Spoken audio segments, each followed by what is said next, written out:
We got another one for tonight. I know those of you guys that tuned in last night were a little bit surprised to find out that the one I had last night was in Spanish, but it's just a little project that I'm working on. I'm trying to serve the Spanish speaking community, and there's a lot of content creators or in the in the fish fam that actually do speak Spanish, even though they have channels in English. I'm finding out that a lot of us are bilingual. So that's what that was yesterday. It was kind of a little project, little side project that I'm doing. But here tonight is what I promised you last night. I happen to have Brother Drew here with me. Brother Drew, how you doing? I'm well, man. Thank you for having me, bro. How you doing?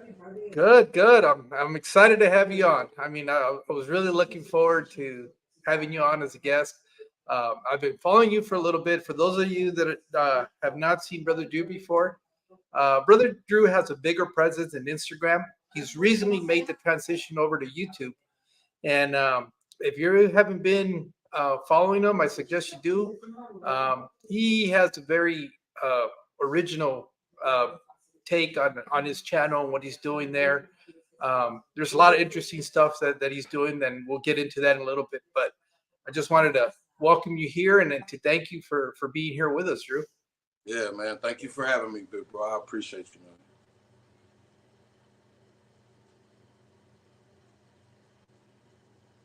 Sorry about that.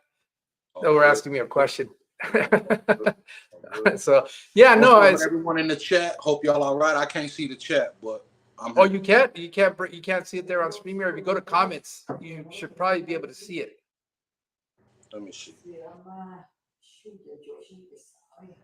Oh, okay. See, yeah, see, just like Big Bro said, man, I'm just now getting into the YouTube thing, man. So, I am not this savvy, bro. But what's up, y'all? What's up, Legacy? What's up, Coro? What's up?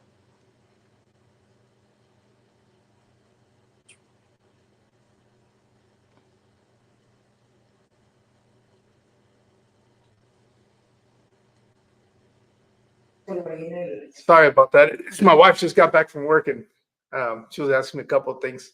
All good, man. Gotta take Normally, care of it, bro. normally I stream out of the garage, but like I was telling them last night, it's way too hot. It's 111 right now. There's no way I'm gonna go sit in the garage at 111. It's probably about 90 something in there, but and I got a swamp cooler that I'm running in there, but it's not cool enough for my liking. I'd rather be in here inside the AC.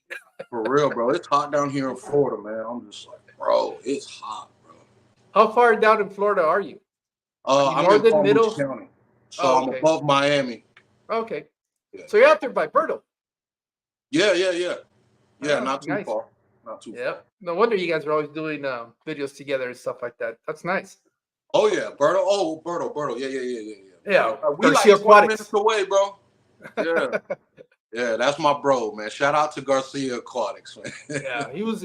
Oh well, he was on this morning, and he actually gave us the opportunity to go on there and kind of talk a little bit about the fact that you were going to be on my show today. So I really do appreciate that.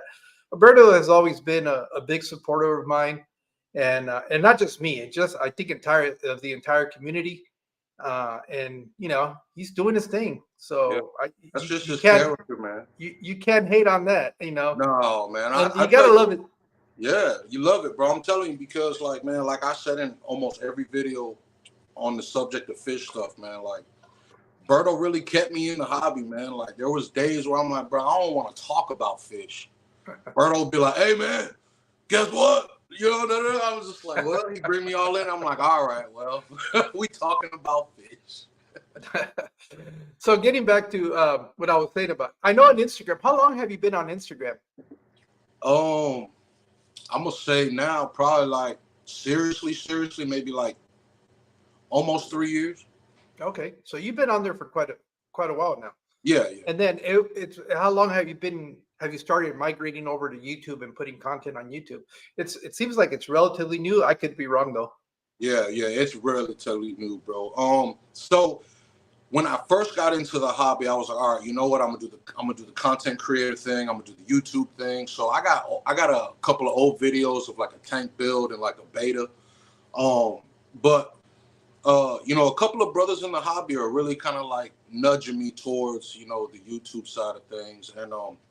and getting it back into the fish thing like seriously now because you know, now I'm at a spot where I got all my tanks, you know what I'm saying? And so I got that MTS again, bro, like that multiple tank syndrome. And I was just like, man, bro, like, so now I got space for projects. You know what I'm saying? I got a couple of projects coming up. Um, and it's gonna be cool, man. I'm excited to be back in the fish game, man. Well, one of the things that I found it really interesting, here's the, unfortunately, I guess we're human and we're kind of faulty in that aspect that sometimes we tend to stereotype people just on looks. Yeah. And I remember when I first started seeing you, I thought you were like a monster fish keeper for sure. I, No. I really thought, because you have that strong personality and you're outgoing. I really thought you were a guy that was gonna have, like these big monster fish. So lo and behold, when I find out you're one of my guys, you like the smaller fish, I was like, Yeah, yes. man. Yeah, man. Yeah, bro. Yeah, man. I'm a nano guy through and through, bro. Like, listen, my favorite fish is the cories, bro. I love my cories, man. That's Oh my yeah. favorite. Yeah, and especially now that I guess it seems like every so often you're starting to see more and more. They're Yeah, finding newer cories, newer species, and some of these colors that are coming on out from these things are almost rivals what you see with the plecos. I mean, it's kind of like you yeah. know they're right now the ones are the ones that have orange, like either the Venezuelan cories. Dang, Those are really nice. bro, I love those, man. And but I just unfortunately where I'm at, I either have to drive 3 hours to Phoenix or 3 hours to San Diego to be able to pick up some of these rarer species because all I have is little PetSmart. Wow. And but you're gonna find the regular inventory, which is your tetras and the stuff everybody Right, knows right, what's in there. right. So, but I still don't lose hope once in a while. The only thing, my biggest regret so far has been they had the what is it, the green fire tetras, the ones that are green with the red fins and the little white tips on I don't I know if think I've they're seen those, man. That sound yeah, cool. oh they're beautiful fish, and they had them there and I made the assumption of believing they were going to get them again, and to this day I regret. Yeah, Ah, we're 1 hour to El man, Centro. bro. That's what Dr. Anthony's here with us, and he's saying he grew up in the same area that I grew up in, which is it was real interesting being here on uh, on this community to find somebody that's right from your hometown, Yeah, and yeah, so that was kind of neat, especially us because we're so far out from everything else. We're out here in the middle of nowhere, and to find another member of the community that was like, yes, and especially the work that he's doing. Dr. Anthony, he runs a research center down in Peru, so it's like, man, this guy's only when it comes to the fish. wow, for real. Yeah, so that was awesome to make that connection there. Yeah, Um, that's awesome. so it was it's kind of have a very positive representation of what we do down here in the Impro Valley. So thank you, Dr. Anthony, for everything you do. Thank you, Yeah, sir. but like I was saying, it's one of those things where it's amazing how easily we'll make assumptions of the Yeah, people bro, that I we ain't gonna lie, see. that's funny, bro. The That's funny, assumptions that bro. we do, and without really knowing somebody, and that's the whole thing that I find fascinating about you is um, there's so much to you that is very interesting. One of the confessions that I need to make, I mean, is when I came across you and what kind of made me gravitate to what you were doing had nothing to do with the fish. The fish is kind of, I know it's a passion and a hobby, but I know there's a different passion that you have, and you've said it that that's what kind of changed your life for the better. And that to me, I've always, I don't know, I was raised Catholic in the Catholic Church with the Catholic traditions, um, but as I got older, there was like this dissolution that happens with the institution, not the religion itself. And you hear about stuff that happens, and you hear about things that get covered up, and you hear all the political side of, unfortunately, that exists in religion. and you kind of get the disillusion with what you believed in. Right. And the older I got, the more I was in that aspect. It's not that I don't believe; I just don't believe in the institution. Yeah. Um, Yeah. and that's and it doesn't matter what denomination it is. You see stuff where people are flying in private jets off of the people's money. It's kind of like, all right, when Come you on. really go back and look at the scripture was based on a man that was very humble, didn't own anything, Right. and he didn't have a structure where he would preach or anything. He went to the people. That's right. And so that was where my beliefs have always kind of been at. So lo and behold, I'm on Instagram of all places where I'm going to come across a guy who's speaking the word, and it's genuine, and it doesn't come off as being preachy, which is something very hard to do. But it does come off as being genuine. And I've always told people it doesn't matter what you do if you're not genuine, if you're being a character, that's not going to carry you for very long. People, I think, nowadays, even though we're in a society where everything is fast paced, you're still, at the end of the day, looking for genuine people. Yeah. And I was very fortunate that I came across you. And of all things, the connection to that was the hobby, Yeah. which Yeah. is Yeah. curious, Same, because man. we never stop and think about what the other people that were watching, what's going on, what are they doing, what other passions they have, and stuff like that. And Yeah. and I, like I've said, kind of what I'm doing here with this stream is trying to get to know the individual. I know what the hobby is, and I understand that part of it because I'm in the hobby too. What I'm fascinated or what I want to learn is about what makes that person tick. Who are they? What's their struggles? What have they been through? What are their triumphs? That kind of stuff I find fascinating. And this, I have to be honest, is not an original idea. This is actually following the format of somebody that I watch on a regular basis because I like the way he sets up his podcast, and that would be the JRE show with Joe Rogan. And one of the things that I always find it fascinating is how he's able to speak to people, even though he doesn't agree with their beliefs, but he has that willingness to be able to listen to their story. Yeah. And that to me is very powerful because in today's society, we don't spend a lot of time listening to Yeah. what people have to say. We're Right. always we're always upfront about wanting to say what we want to say, but we never listen. And I think that's very important. So I'm kind of stealing a little bit of that format that or using it as an inspiration to do what I'm doing now because I really want to get to know my guests at a different level. So Yeah. that's why you're here. And like I said, I really really like what you were doing. I know what you do it every Sunday or Saturday. Is it when you have your morning stream where it's not the hobby stuff, it's more of the scripture stuff that you do? Well, I mean, I kind of I post you know what I'm saying, the Bible stuff as I'm led to, man. I don't have like a set schedule or anything or a set time. Like, bro, whenever I get something, like if I'm in the Word, man, and I just feel like that tug on my heart to, man, I gotta share it. You know what I'm saying? I think somebody will receive it. That's just I don't try to operate on my own, man. Just as I'm led by God, bro. Like, and not to sound all holy roly and religious and all that, but like I said, man, like as long as I feel led, you know what I'm saying. I share it, bro, and um, it it's been amazing, bro. It's been an amazing year, man. Because God, actually, more than a year, actually, because man, God really had to sit me down, bro, for a couple of years, man, because um, you know, you had mentioned about the institution, right? Uh, you can say I was almost like biblically, not biblically institutionalized, but like, bro, I got big headed, man, and God had to sit me down because the way I had went about it at the time, man, I ended up burning more bridges than building them, man. And God really had to sit me down and humble me, bro. And it took a few things, man, in my life to happen um, for me to actually do like what you said, bro, and listen. I really had to listen, man.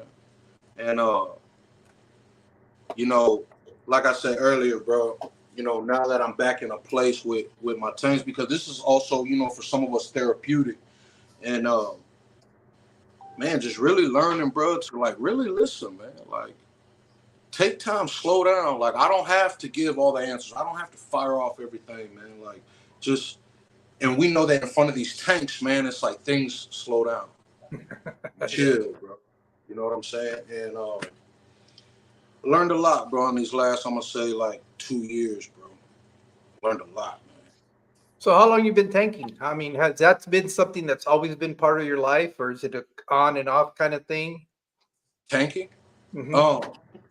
No, bro, this is really new to me. Like, really, I'm gonna say like 2 years, bro. Oh, Like two okay. years I've been really into it.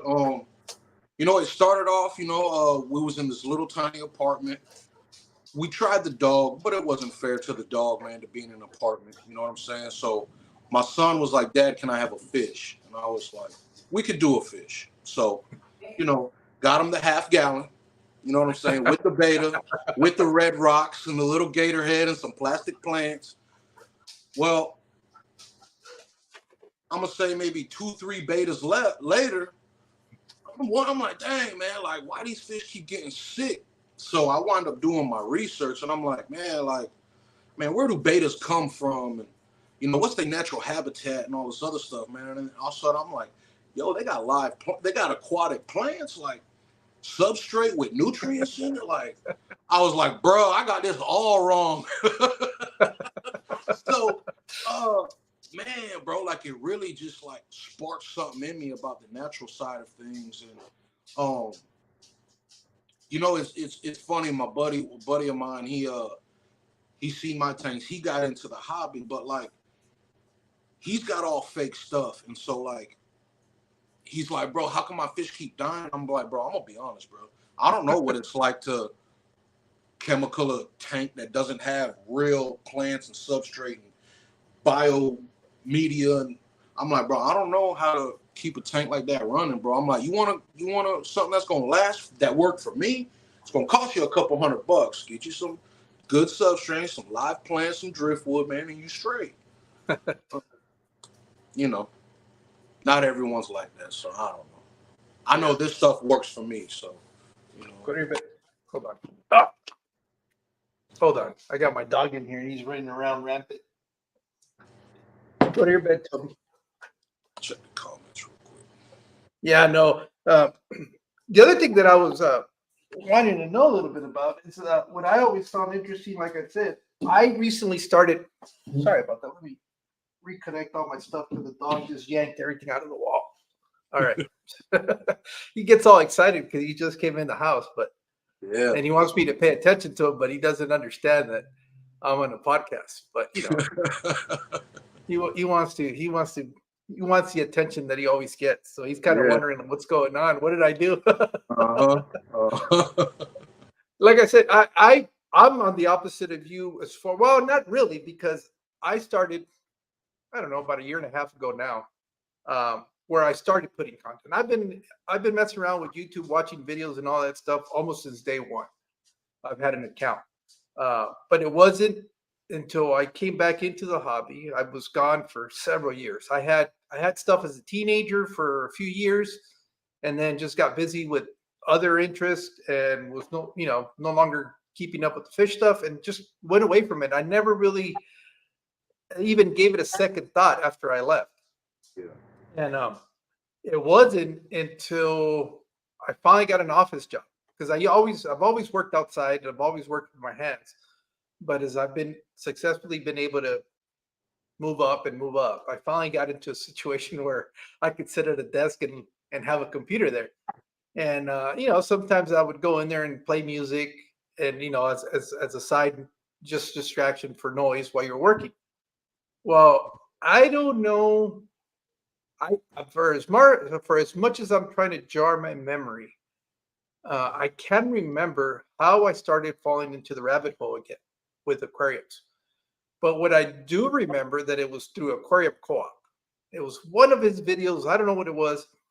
And like I always tell people, the one thing that just totally caught my eye was the fact that aquariums had plants now, real plants. Yeah. And because back in the 90s when I was doing it, everything was plastic. I mean, there was from what I understand now, some plants available, but at least in the area that I was in, they were rare.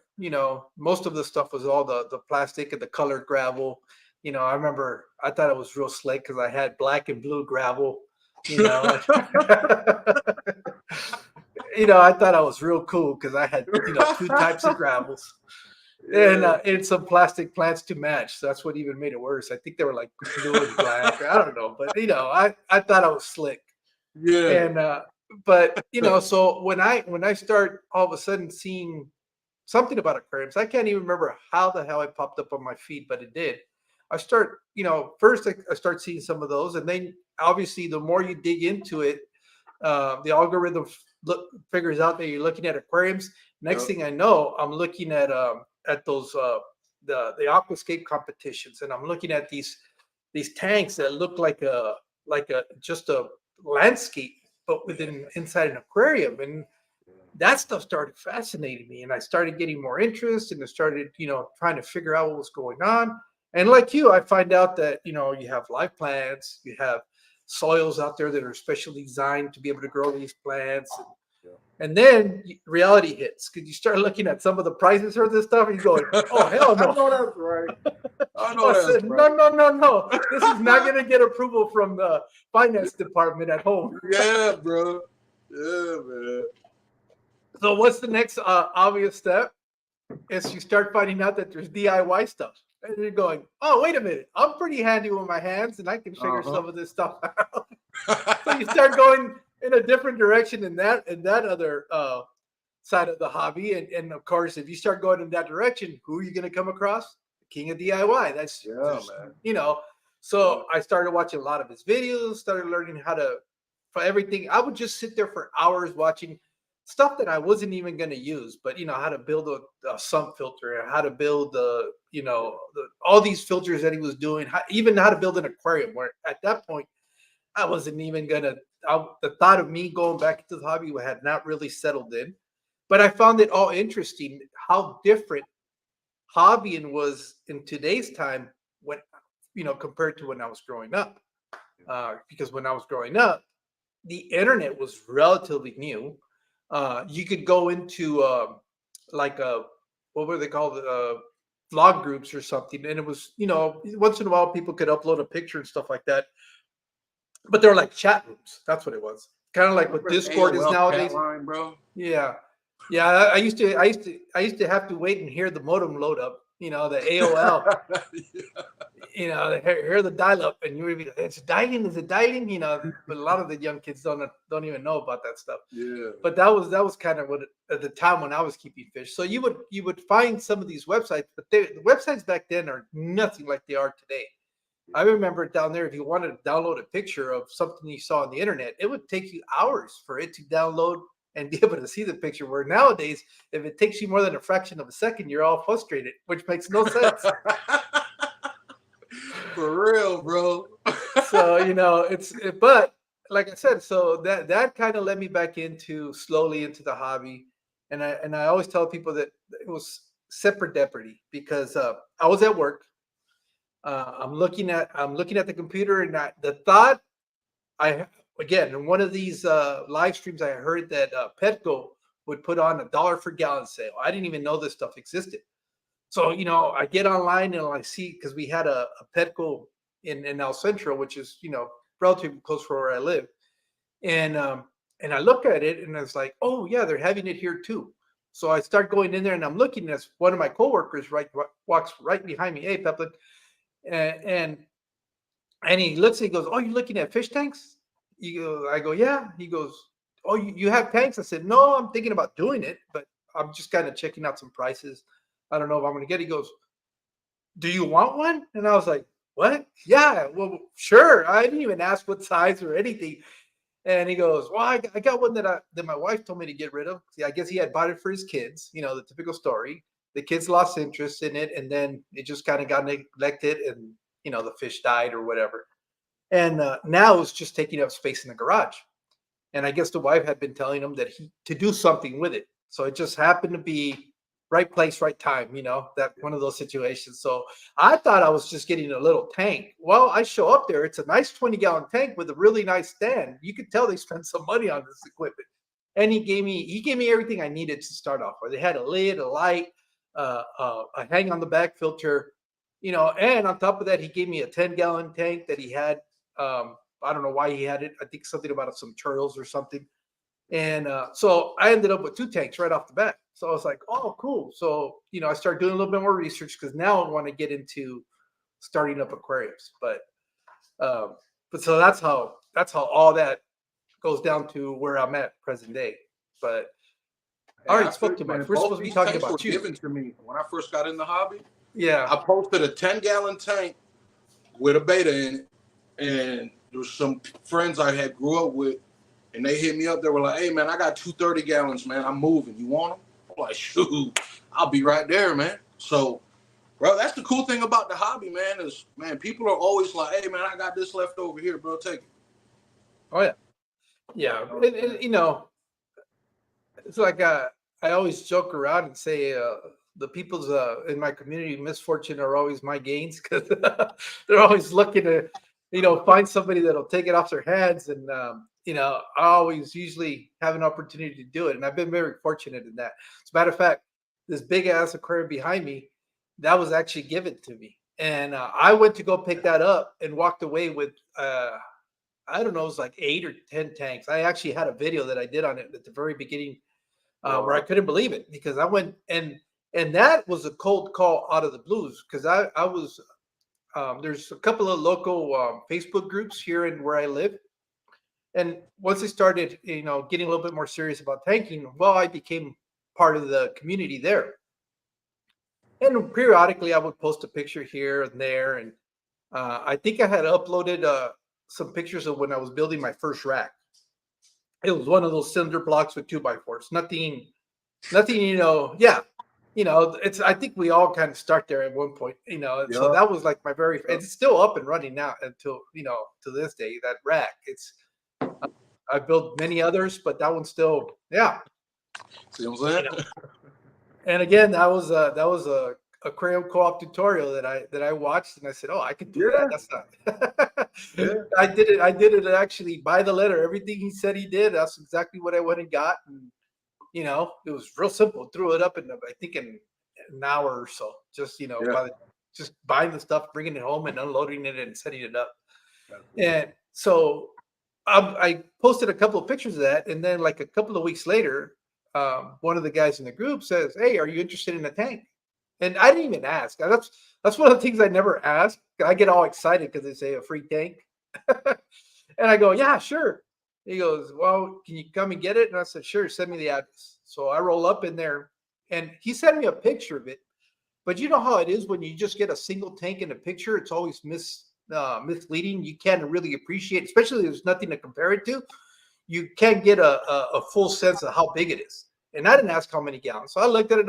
I really thought it looked like a 30-gallon maybe or a 20-gallon. And I said, all right, yeah. And, well, I'll take this opportunity to say a couple of thank you guys for coming here. Melvin, thank you for being here. Peplin, thank you very much. Jay, Berto, DJ, Lori, thank you for your support as always. Jeff, thank you very much, sir. Lady Shimmy Shimmy, thank you very much for being here. Coral, thank you again. Ralphie, oh, how late is it, Ralphie? You actually stayed up for this? Thank you, brother. That's RJ from Friday Night Lives. Okay, what's up, Ralph? Yeah. Berto, thank you very much, sir. Let me see the comments. Let's see. All right. So, am I missing anybody? I think that's pretty much. Bet Aquatics, thank you for being here. Mark, thank you very much, sir. Shane's Tanks, thank you for being here. Let's see. Just kind of scrolling up. Oh, Adam McGreynolds, thank you. Okay. Eddie Vibes, yep. Linda, thank you very much for being here with us. Lady Shimmy, what's up? What's up? Dr. Anthony, thank you, sir.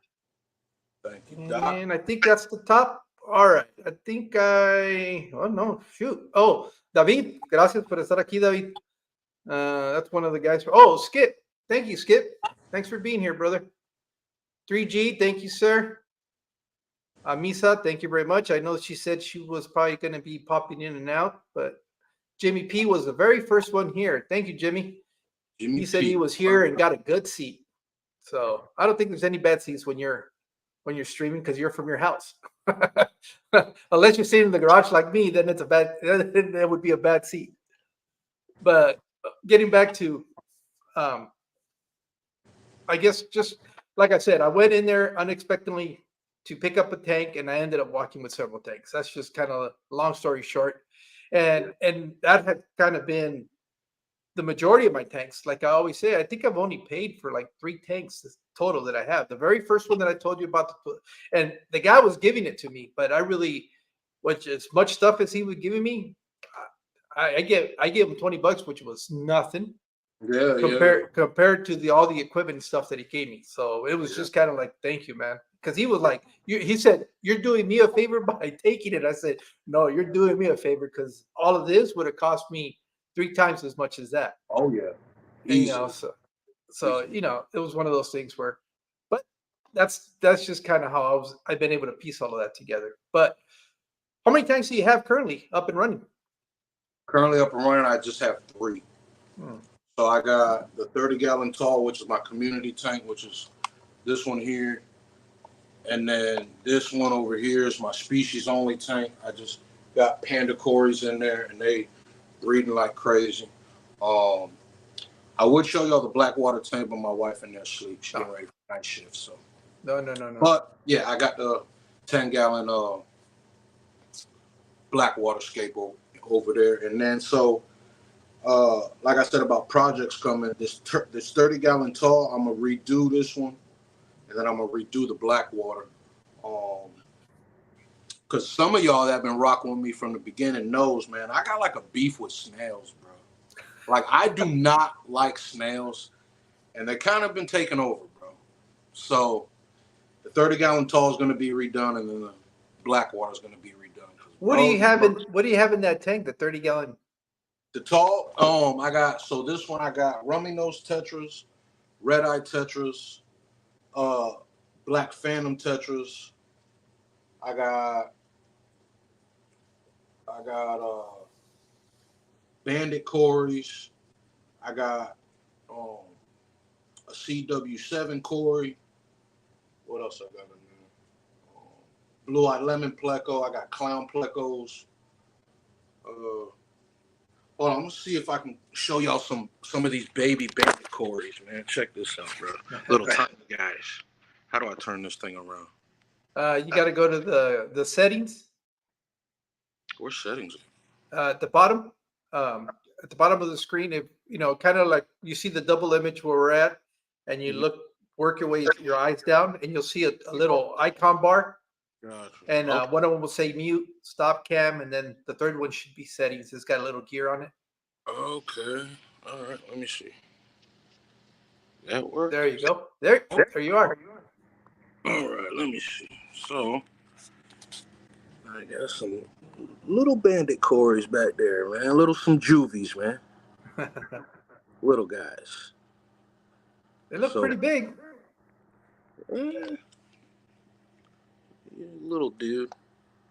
They're not full grown though. If mama was out, I'd show you the difference. Oh, okay.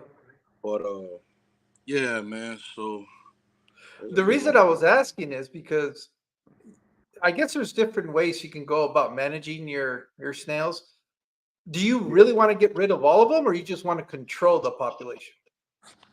Bro, I'm gonna be honest. I want to get rid of all of them. You know that they're part of your ecosystem, though. You know that, right? They're part of keeping your tank healthy. Yeah, but man, they're so ugly, man. And then it's just like, bro, when I come home, I turn the light on, they're everywhere. Oh, do you have Malaysian trumpet snails? Yes. Yeah, those are the ones that'll come out when the lights come out and you turn them on. They'll freak you out because there's nothing but snails on the glass. Nothing but snails everywhere, man. Like, no, and I know it's part of the ecosystem, man. but I don't know. I just think it's kind of gotten a little bit out of hand. I What could I be wrong. I'm not sure. what I did, I got myself a little yo-yo loach, and that's been my population control guy. He goes Okay. from tank. He goes from tank to tank. Wherever I feel that I'm getting overran with snails, but like the Malaysians, I don't mind because when the lights are on, you never know they're around because they all sink. They all burrow Yeah, into they'll the go into sand. substrate. Yeah, yeah. Now, you with planted tanks, you can benefit from that action of them going up and down, up and down. It'll keep your soil from compacting. They'll allow nutrients to get into the roots. So it's Yeah, one of it those. turns their substrate. Yeah, yeah, yeah. It's like having worms, earthworms in the garden. It's kind of like the same Right. idea. Yeah. So it's maybe, or the other trick is if you don't want to do something where it's like that, you just want to do poppy. Another thing that I found that works a lot is I'll take either like a blanched zucchini or cucumber Yeah, and drop it in there. Give it a few minutes. You'll go back and all these snails will be on there, and you could just pull the whole thing out, yeah, and yeah. then I've tried knock them that off. too. Yeah, knock them off and put it again. But that requires a little bit more work. Yeah, Whereas you do the loach, it doesn't work for you.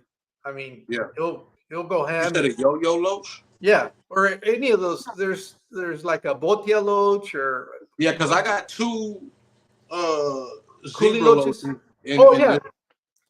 and they're not keeping it in check, huh? The zebra Bro, they're loaches. fired, bro. They're fired. Maybe you need to quit overfeeding. I don't know, man. Maybe, bro. Maybe I'll try feeding it every other day and see how it does. But I don't know. I don't know. Yeah, We'll see. I've learned that you can really cut back on the feedings, Yeah, especially the way you have your tank set up. There's especially us that keep the smaller fish. We can get away with not having to feed on a daily basis because there's enough microorganisms in your tank where the fish will feed off of them. One of the yeah, things that I've discovered by forcing myself to do because I've gone on vacation is leave the tanks alone. I've left them for the longest I've gone on a vacation for so far is 2 weeks, yeah. and nobody fed my tanks for 2 weeks. They're planted like yours, the way they are.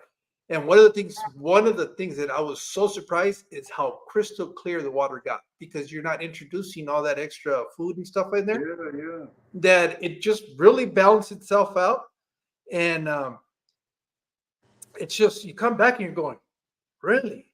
I mean, as much water changes and as much stuff that I'm putting filtration and doing all these things to try to get Yep. that water crystal clear, it turns out that the less you mess with it and you leave it alone, the better off it's going to be and the better results you're Yeah, going to yeah, get. yeah. You're right. You're right. And so off of that, I don't feed my fish every day. I feed them like every 3 days because I know if they survive 2 weeks without me feeding them, all I'm doing is Oh, just adding extra food. So, yeah, yeah. and again, the disclaimer on that is I can do that as big as you see the angelfish in there. They're the same. The goldfish was the same thing. They were able to. Nothing happened to the goldfish. I have my biggest fish. I don't have the biggest fish I have is an electric blue acara that's maybe about 6 inches, Right. and that's the biggest fish besides the goldfish. The goldfish, are up in that size too. So I know for fishes of that body size, you can get away without feeding them every day. I know people worry. I know, and it's not that you're being neglectful. It's just if you have a balanced system, that's why it's balanced. Yeah, yeah. No, you're right. You're right. So you've been doing this for a couple of years. Before your interest in in the fish, what were you doing, or what are some of the other things that that you have? Do you have any other hobbies besides the fish keeping, or anything Yeah. like that? So, I'm not on Facebook anymore. I don't do Facebook. I just do Instagram. For the most part, mostly I'm just on Instagram. But like we say, we're venturing into the YouTube realm. But I had another channel. And I was doing like the Bible verses and stuff like that or whatever. But I don't know, man. I kind of hit a spot in my walk where, how can I say this? I don't know, man. I just kind of hit like a stale spot in my walk, bro. And uh, when my son asked for the fish because of the dog, like that was right at that time where like things were kind of stale. And I was like, bro, it's almost like a saving grace, man. Like I was like, all right, like I said, the fish kept getting sick. I did my research and people found out I had tanks. They gave me tanks, all kinds of stuff, right? So uh like the fish really came at such a good time, bro. And they've kept me busy. You know what I mean? And getting involved with this, right? And you know what I'm saying? Like I love reading the Bible. You know what I'm saying? Like, you know, I love Genesis, how the, you know what I'm saying, the trees, he brought the trees and seed, and like I've grown aquatic plants from seed. You know what I'm saying? So it's Mm-hmm. like, and then I'm like, bro, these are God's little creations, bro, little creatures, bro. And I just, you know what I'm saying? I might look like a big scary guy, but listen, I love little beautiful things, man. This stuff brings me peace. You know what I mean? And uh, like I said, bro, the aquarium hobby came right on time, bro, because I've got to meet so many amazing people all around the world. You know what I mean? Um, and then it kind of that the fish thing really brought back up, you know what I'm saying, my faith. You know what I'm saying? Because there was a time where I'm like, man, I don't want to deal with people, so I'm gonna just deal with animals. You know what I'm saying? Mm. And but man, the fish, you know what I'm saying, really brought out a bunch of amazing people, man. And I've met so many amazing people through the fish hobby, and that really sparked up my faith to, you know, read more of the word and share it. You know what I'm saying? Because, like I said earlier, not only is this stuff therapeutic, but you know, I'm a man that likes to help people, man, up here and in here. You know what I'm saying? So it's like I like when I speak for me, like as far as it's being therapeutic, it's listen, man, like things are going on in people's lives, bro. Like, you know, we don't know everyone's story, but like people go through stuff, man. And I know this is a good coping mechanism, you know what I'm saying? But I know there's something deeper, you know, and God has given me that understanding that, hey, man, like, you know, we all in the same boat, man. Yeah. Regardless Well, of one where of the we things happen that to come from, you know. one of the things that I found so fascinating when I started, going into Instagram and discovering the community that you guys have built there. I always tell people, people on YouTube, I always tell them, hey, Instagram has a fish fam just like YouTube. I mean, and if anything, it seems to me like it's a lot bigger Yeah, than yeah, than it is on yeah. YouTube because it's a lot easier, I guess, to get involved with Instagram. And I said, if you're not sneaking over to Instagram and seeing what's going on over there, you're kind of missing out. I But swear, bro.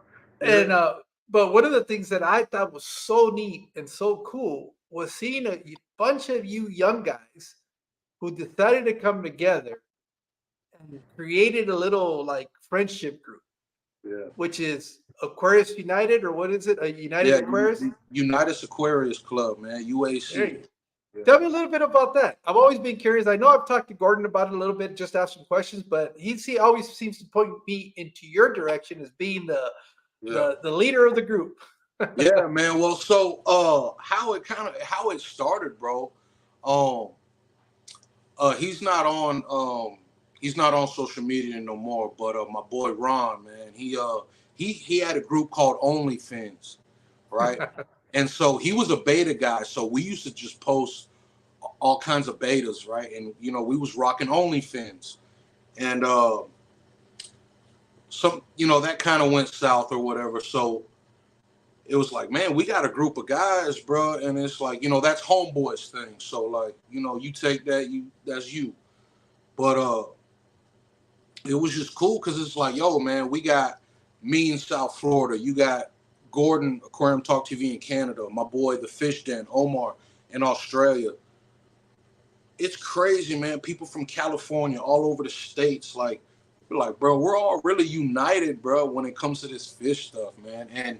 And my whole thing is has been with community, you know, brotherhood. We push that brotherhood, man. Because this community really has become a brotherhood, man. Like we say, we meet so many amazing people that, bro, we actually call each other and so into each other. Hey, man, how you doing? How's life? How can I pray for you? Man, we cry together, we laugh together, we argue. You know what I'm saying? Like real brothers, man. And UAC, man. You know, shout out to all them boys and girls at UAC, man. Gordon really pushed the pedal on that thing, man, because he's really organized. He's good about that type of stuff, and bro, what it's branched out to bringing so many people together, bro, it's awesome, man. And well, I always like it, you know, where you guys are pretty tactical about dropping little hints in here, you know, with the little logo that you guys created. Yeah, And you know, I like the when you guys were doing the little reels of you know, just man, you talking about got it. mugshot Monday, you got side shot Saturday. Oh man, Throwback man, they do the Thursday. voting and all. Man, my bro's doing all that stuff, man. All that. Yeah, so I always thought that was really neat. I like the swag. The swag is not bad. Whoever came up with that design was right on, man. I That's saw that. Gordon, man. Gordon did that, bro. That was nice. You Yeah, know, and bro. it's simple. Well, you know, look at my logo. My logo is very simple. It's just black and white. But But it's fire. It's catchy. yeah, Yeah. and so when I saw that, I was like, oh man, that's sweet. And I even asked Gordon, where can I get Yeah, some? bro. That's what I'm talking about. He goes, Yeah. man, you know what? I'm not trying to be a dick about it. He goes, but you got to earn it. And I was like, oh. He goes, you can't buy your way into this. I was like, man. Oh man. But yeah, no, that like I said, and you know, the just it looks really good. I mean, it's Yeah, simple, but man. You it's know what? elegant and it's very eye catchy. Yeah, man. And you know the thing with UAC, man, it's not like uh I mean, it's the message. You know what I'm saying? United. That's what we stand on, man. Because listen, we ain't got to look too far to see outside the door, man, of the craziness that's going on. And we live in the United States, but it doesn't seem united, man, sometimes. You know what I'm saying? And again, the fish hobby, being that it's therapeutic, being that you got men, I'm gonna say men, right? Men all around the world that are, you know, going through something, dealing with something, you know, doing life, you know, like it's good to have men around you to sow into you, man. And it's just so happened that, man, Fish brought all these men together to um show that, man, listen, despite religion, background, whatever, like, man, we can be united, bro. Like, and we all have our best interests at heart. It's no competition. Like, I'm not trying to compete with nobody. I want to see everybody win, man. And that's what UAC stands on. You know what I'm saying? We want to see people united, working together, lifting people up. Like, man, I can't charge you for nothing, bro. Like, man, this was given to me, so I got to give it to you type stuff, man. And that's what UAC be standing on, man. Is brotherhood helping the next man. You know, that's what we stand on, Nice. bro. Yeah. Um, yeah, no, I just thought that was really neat to see. Yeah.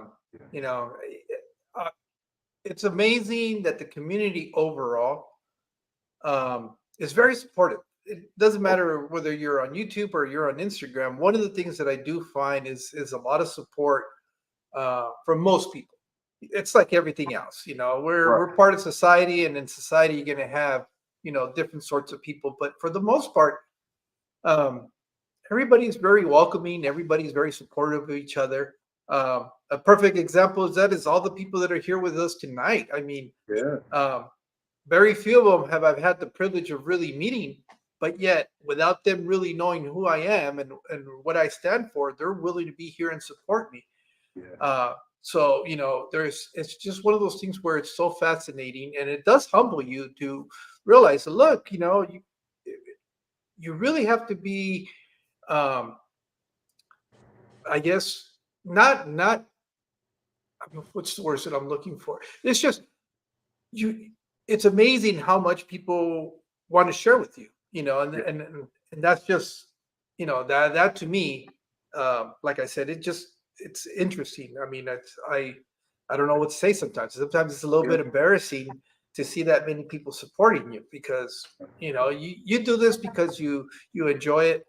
Um, and you just try to make a connection. The one person that I always relate to when she tells her story is Jess Corridorable Kelly, Yeah. where she said for the longest time she thought she was like the only weirdo that was really into fish Yeah. because most people around that surround us don't really share that same interest. We're usually kind of like the oddball of the group. Yeah. Yeah. I can say that of my childhood friends that I grew up with, whether it's high school, college, or whatever, I can't think of any other ones that are actually keeping aquariums. Um, Yeah. Everybody that's involved with aquariums are people that I've met through here Yep. or Instagram, or we've shared comments on the chat.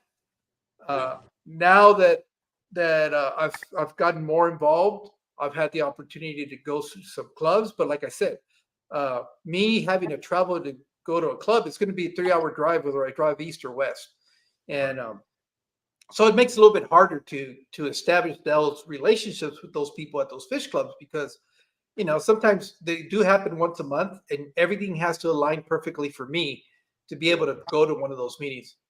It says, "Hi, Jorge. My seahorse people are having technical difficulties." Oh, okay, no problem, Andy. Go do what you need to do. But thank you for being here. Hey, 310 Aquatics, thanks for being here. Craig, thank you for coming in. John, Surf City Cichlids. John is another person that was interesting. I've never really had an opportunity to meet John in person. Well, not in person, but just have a face to face with him.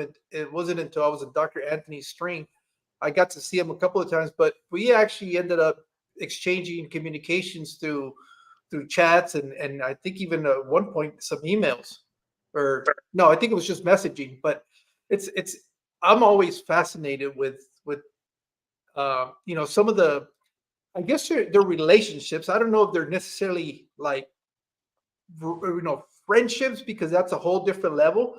Yeah. But the way you can easily open up and talk about fish to people that are total strangers Yeah. is what I will always find fascinating. Kenny, oh, thank you very much, Kenny. Thank you very much for your. I always feel weird about this stuff, man. I don't know how to act when I get uh, super chats or stuff like that. I just, thank you. I don't Hey. have any cute ringtones or little. I'm sorry. I just, but I do appreciate the support. I'm happy that they're just here watching, Yeah. um, and giving me their time because it's their time that they're donating to me to listen to what we're doing. So for that, I'm always going to be very grateful for that. Yeah, man. Uh, That's what's so humbling about, like you say, bro, is like, wow, man. There's good people out here that I believe genuinely care to hear what others have to say.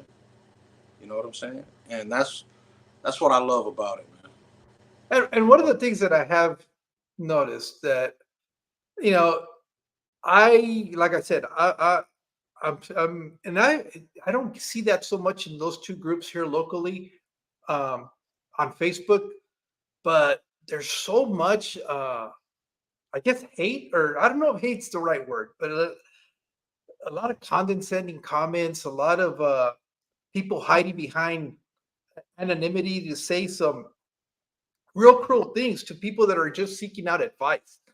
And that's one of the things that I always said, that I never wanted to be that person. If I can't help you, I just won't say nothing. And Right. because it's always easy to just say something and not really understand what it is, the situation. I mean, and I understand these because a lot of the questions that you see there are from people that are starting out. But in order to be able to help, sometimes you need a little bit more information because they could ask, "Hey, my fish died. Why did they die?" Well, we're going to need a little. But when people off of that comment said, well, you know, you didn't do this and this and that. Well, how do you know that? Right. You didn't, you know, you didn't ask him what he did or didn't do, or she, Right. you know, did or didn't. But yet you're telling them what they did wrong without even knowing. So that toxic uh, community, I don't find it as much in this realm. And I think a lot of it is because you can't be anonymous for very long when you're in this, when you're having a, when you're in this community, because a lot of it is geared towards, you know, pictures and images and stuff like that. So to try to, I mean, yeah, I guess you could, if you really wanted to, you could be a troll and stuff like that. But uh, fortunately, I guess I've been very lucky. I don't get a lot of that stuff. Yeah, bro. And I've been very fortunate in that aspect too, because like I said, Facebook and TikTok I don't really do. Um but it's like it's been all love here on Instagram. You know what I'm saying? Don't get me wrong, I'm just starting off on this YouTube thing, but it's been love so far, you know. oh no, and you'll find out. There's a lot of support. I'm always grateful, man. Like I said, I've only been doing this for about a year and a half, and to be where I'm at, there's no way in hell that I get here by myself. Right, right, You know, if people don't support you, if people don't uh, promote you, if people don't like you, period, you're not going to be able to reach some of these milestones that are set out there for you to be able to reach. right. And for that, like I said, it's just one of the very pleasant surprises about the community and the hobby in general. And I'm talking about in general, because like I said, you're always going to have one or two that, you know, they're on a different wave path, and they're just all about disruption. But you know, even them, I don't mind. I mean, one of the things that It I'm gets always, comical after a while, man. well, it's just, you know, I'm always looking at the comments when I do content, and I'm always searching out the negative comment. But like I said, I've been very fortunate that that's not the case. Maybe now after this, I'm going to get bombarded with it.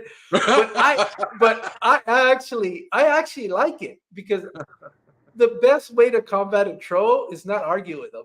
So, Yeah. you know, I had a couple in particular that I thought, oh, you know, your text so ugly and you're doing it all wrong. I said, yeah, you're right. And I gave them a like and a thumbs up. They didn't hear back from them again. So those Yeah, people bro. are more into trying to create some discontent or hate, or they're trying to evoke a negative reaction from you because they thrive on that. But I'm too old for that, man. I've I'm been around telling the you, block a bro. couple of times I'm to know telling that, you, man. you know, you just, oh yeah, you're absolutely right, you know. And they just kind of go away. I'd never hear Yeah. from them again. So they're probably going, oh, you're no fun. But I am a Gen Xer, so it's gonna be hard for you to troll me. You know, it's Right, not, right. you know, we grew up with this technology. We're as old as the technology exists, because it was from day one, we've been part of it. Has it changed a lot? Yes. Have I been able to keep it up with all the changes? No, because it's changing too fast. But Yeah. it's not scary. It's not surprising. And we grew up in a time where being bullied was part of the program. It was part of growing up. It was kind of what made you have a thick skin, and you got two things out of it. You either learn how to defend yourself, or you became real quick and witty to be able Yeah. to come back with a comeback. Yeah. Yeah. And you know, that's the way you dealt with it. Yeah. Nowadays, you know, there's all these things, and it's just a different time. But you know, it is what it is. You just kind of deal with it. Yep. But Right. but yeah. So, any future plans that you have? Anything you're working on or trying to accomplish? I know the YouTube is. I'm assuming Berto had to do a lot with pushing you to come down to YouTube, and Big time. I know, because he's been your champ since day one. Oh yeah. And I think that connection happened between you two guys, if I'm not mistaken, in Aquashella down there in Orlando. Nah, bro. Check this out, right? Oh, So, before that. nah, not even. Me and Berto both went to Aquashella. We didn't even know each other then. Oh, okay. So check this out, bro. Right when we had lost our apartment to the flood, we wound up moving like 20 minutes west with Oh, my I wife's remember mom that. and them. Yeah. So I'm wearing an Aquarium Talk TV shirt at a grocery store. The young man at the checkout aisle, He's like, is that a YouTube channel? I said, yeah, it's my boy Gordon from Canada. You know what I'm saying? We keep fish. He goes, hey, bro. He goes, you need to check out this Spanish guy. What's his name? Gar. He's like, Garcia Aquatics? And I'm like, I ain't never heard of him. So he's like, yeah, man, check him out. So I'm like, all right, whatever. So I check it out. I see this dude, man, he's in the fish. And then I see West Palm Beach, like in his location. I'm like, okay, so he's close, man. I think I wound up reaching out to him or like the video or something. And then, bro, after that, it was a wrap, bro. And then, man, me and Berto been rocking ever since, bro. Yeah. Yeah, no, it's amazing. Like I said, um, I don't have outside of fish keeping. I don't. None of my friends in my circle keep aquariums. Yeah. But by doing this, I've actually made some very good friendships. Obviously, the obvious one is Steve, Warrior Planet Tanks. To the point where I've Shout even out gone to Steve. Houston and we've hung out, and he's like my little brother. Yeah. And it's funny. I always joke around because the assumption is again, making people making assumptions, and I'm much older than he is, so people assume that I'm the mentor when it's Yeah. totally the other way around. Steve is much younger than I, and he knows a Yeah. metric ton more than I do. So he's actually my mentor when it comes to fish and plants and everything else that is hobby related. And I Yeah. always joke around with him about that. And but it's one of those friendships that I think it's for life. You start meeting some of Yeah. these people, and one of the things I'm always so jealous about is all you guys that are in the East Coast. Everything's so close in proximity that you guys can go to all these events and y'all get to meet each other. Yeah, And man. I'm sitting over here going, man, I wish I could go there and hang out. Yeah, I bro. feel Like I be excited for these events, and I'm like, bro, what about my West Coast people, bro? I'm like, Yeah, damn, the problem is man, we're so it spread seems so out. far. We're so spread out where Yeah. it would take me. Look, let me put it like this: if I have to drive 3 hours from here to San Diego, I remember being in the East Coast. I could drive across a couple of states in 3 hours. Bro, I'm telling you. So it's that different, and well, it's where the country originates. So the it's a lot more people on the East Coast than there is going to be on the West Coast. We're so spread out here. Yeah. Everything's so spread out, and everything's so far apart. But if you live in one of the metropolis areas, whether you're living out in Phoenix or you're living out in LA, up north in San Francisco, you have big communities there. And if you go further up into the Pacific Northwest, you have another big group up there, which reminds me of Kenny's here, uh, Oktoberfest, October. No, is it what is it? Fish Fest, October Fish Fest. I'm killing it, Kenny. You gotta put it down there. Let me get it right. I was gonna But say we got an Oktoberfest here in Florida, but that's no, when yeah, people it's just get wasted. October Fish Fest or fish. I'm butchering it real bad, and I feel so bad. But anyways, they get a lot of the guys up there in the Pacific Northwest and Northern California to come together for what it's pretty much almost becoming what the Clash is up in Pittsburgh, or not Pittsburgh, but Pennsylvania. I just say Pittsburgh because it's like everybody when you say California says, "Oh, you're from LA." Well, no, California is very big. California is very big. It's more than just LA. It's either LA or San Francisco. That's the only. I just make the same mistake live, assuming that Pennsylvania is just Pittsburgh. Now I got everybody in Pennsylvania mad at me. But anyways, I know the event that they're having up there, and it seems like every year is getting bigger. So as far as West Coast events, we have that. I guess in Sacramento, the fish club out there has restarted doing another fish event from the local fish club called Findig, and I guess that got a little bit bigger this year, and I guess they're based off of the results that they got from that. They're thinking next year is going to be a little bit bigger. So what I'm finding out is there's an opportunity. Maybe you can't get out to an Aquashella because it's so far from where you're at.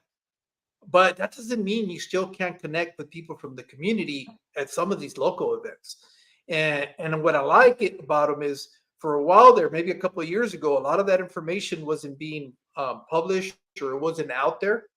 that's one of the upsides of this community is we've got a platform where we can promote some of these events. And I always tell people, anything, even if you don't belong to that group or that club, it doesn't cost you anything to promote them, because just like maybe I don't want to be part of that club, but there's somebody that's in the community that does. And it's a great way to go interact with like-minded people, because that's one of the hardest things. Sorry, that's one of the hardest things is finding people that have this crazy hobby in common with us, and especially when you have more than one tank. Yeah, yeah. That's what, or we're kind of the weirdos where Steve likes to call it, we're a bunch of hoarders because we're keeping a bunch of tanks and For real. equipment. For real, bro. So, but and it's Fishtoberfest. There you go. Thank you, Jay, Nano Aquarium guy. He came in and saved the day. And Amisa, thank you very much for dropping the link for that. And like I said, that's coming up in October. I know we got the Aquashella happening. What is it in Daytona? That's coming up November, yeah. November, Daytona. and then the Clash is happening in a few days. Uh, Amisa, thank you again. She dropped the link for the Sacramento Findig. So that's part of Northern California, and they have an event there. So there's now that I'm finding out about these things is stuff that I need to plan for and try to get out, because a lot of this stuff, believe it or not, out here in the West Coast, as crazy as it sounds, is stuff that we'll usually drive to, even though it's like a 12-hour drive. Yeah, That's the difference that I noticed with people in the West Coast and the East Coast. People in the East Coast don't like driving. They don't, they talk about you tell somebody, oh, it's about an hour away, and they go, what? That's like yeah, a yeah. state over. That's like a whole state over. What are you talking about? I ain't driving that bro, far. You guys are different down in Florida, though, because you guys can relate to California. You guys have, how many hours does it take you to go from south to north? Is it about a 14-hour drive, 18-hour drive? Oh hell no, man! It's probably like shoot. Like from where I'm at, bro, I can get to Georgia in probably like 5-6 hours. Oh, it's not that bad then. It's not that bad. Oh, California is much bigger than. The only one that I found that was ridiculously big is Texas. But Oh, I lived in Texas, man. I lived in Texas for about a year. I Bro, always joke with Texas seemed Steve. like never ending, bro. I always joke with Steve that I go, you guys are different people, man. Bro, Texas is so different, man. I like the Texans, though. I used to have a misconception about Texans growing up, and but now that I have family in Texas, my grandkids live in Houston, and my son's stationed out there in San Antonio. So I've kind of been more involved with the state. But I'm telling you, that drive from Arizona, because I'm on the most west side of the state. I mean, I'm literally on the border of the state of Arizona, as far west as you can go and still be in Arizona. Wow. Having to drive all the way to Houston, I'm telling you, man, I thought I was never going to get to Houston. I crossed all of Arizona, New Mexico, and then I hit Texas, and it took me 2 days to cross the dam all the way to Houston. So, yeah, we drove to Texas when me and my wife, when we moved out there. It took us 2 days, so it was 11 hours. It was a 22-hour drive, so 11 hours each day. It took us there, and we wound up staying in Killeen, Texas, which was a military town. Texas was cool, man, and it's a different kind of hot too than it is Florida, man. Like I experienced that dry hot. You know what I'm saying? Here's humidity, bro, but Texas is different. But I like Texas, man. I rock with Texas. Yeah, I was stationed out in Fort Gordon, Georgia, down there by Augusta, Georgia. Oh, okay. And I said, "Nah, you guys can keep humidity. I'm not. It'll only be like 90 degrees. My brain is programmed.